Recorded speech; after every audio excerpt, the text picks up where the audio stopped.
Good morning. This is Black Crow Walking coming to you from Australia, and we are studying A Course of Love by Mari Perron. This chapter is chapter 16, and it's called What You Choose Instead.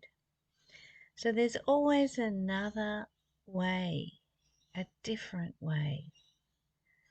And when we can tune in to how can I see this differently, which is a wonderful, wonderful statement, then the universe will just present us, when we have an open heart to hear, will present us with lots of other options.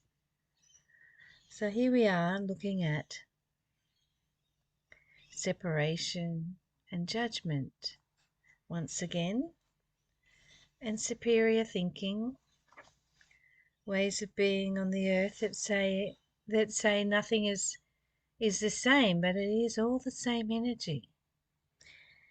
So we're going to talk about judgment right now in verse 7 of chapter 16. Judgment is the function the separated mind has given itself. This is where all of its energy is expended. For constant judgment is required to maintain the world you see. The Holy Spirit can replace your specialness with a special function, but this function cannot be yours while you choose judgment itself as your proper role.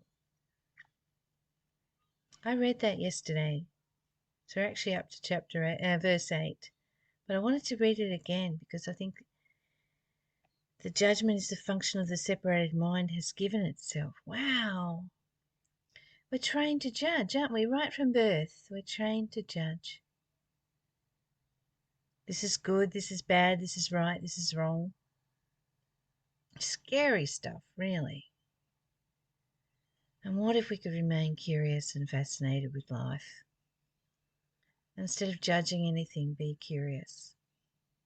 Be the observer rather than the participator in this unfortunate world of trained judgment. In this insane world, I must say, because it really is very tiring to be around someone who's constantly judging you. Especially when it comes to your appearance or your hair or the way you do things.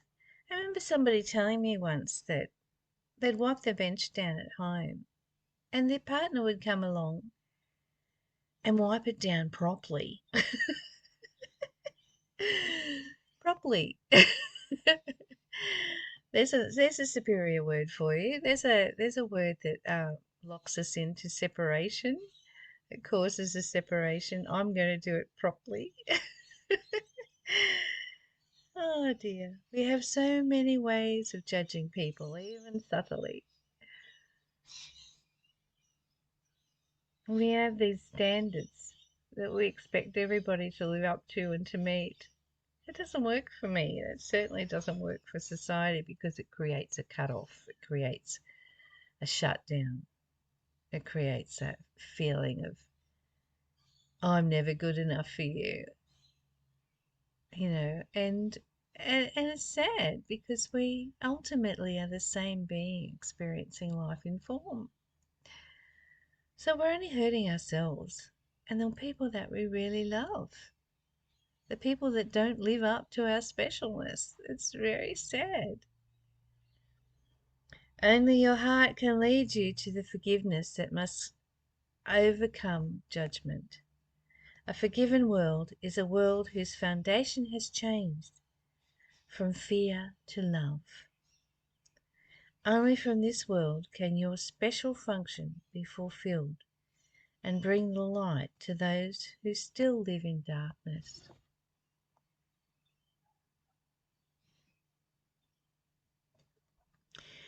Child of God, that's you and me and every human being on the earth, and probably every tree as well. and probably every rock as well. We could go on. We could every drop of water. It's a child of God because we're all the formless being experiencing. Child of God. See you how important it is that you listen to your heart. Your heart does not want to see with judgment or with fear. It calls to you to accept forgiveness, that you may give it, and henceforth look upon the forgiven world with love.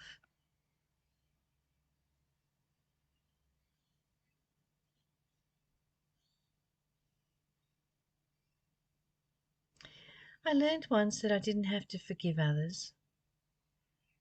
This is radical, isn't it? That I had to forgive myself for holding myself and in the victim role.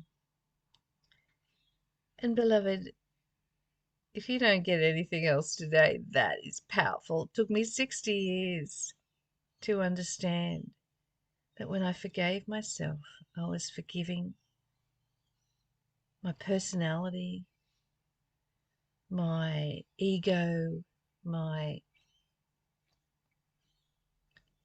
physical persona in the world. I was forgiving that held this beautiful being, this formless being inside me, this God self, this Son of God self. I was holding her in the victim role. And the perpetrator didn't even know about it. So it's time to really forgive ourselves for the games we play. And victim perpetrator is a game. Yes, it is. It's a game the ego plays. It's like superior inferior. Whenever we buy into those roles, we are buying into separation consciousness and fear-based living. And it's time to give that role up because it's not healthy for you. It's not healthy for me. I'm going to leave it there. That's 7 to 9. And tomorrow we will explore it further. I love you. Be at peace today. Have a rest. It's been a busy Christmas. Bye for now.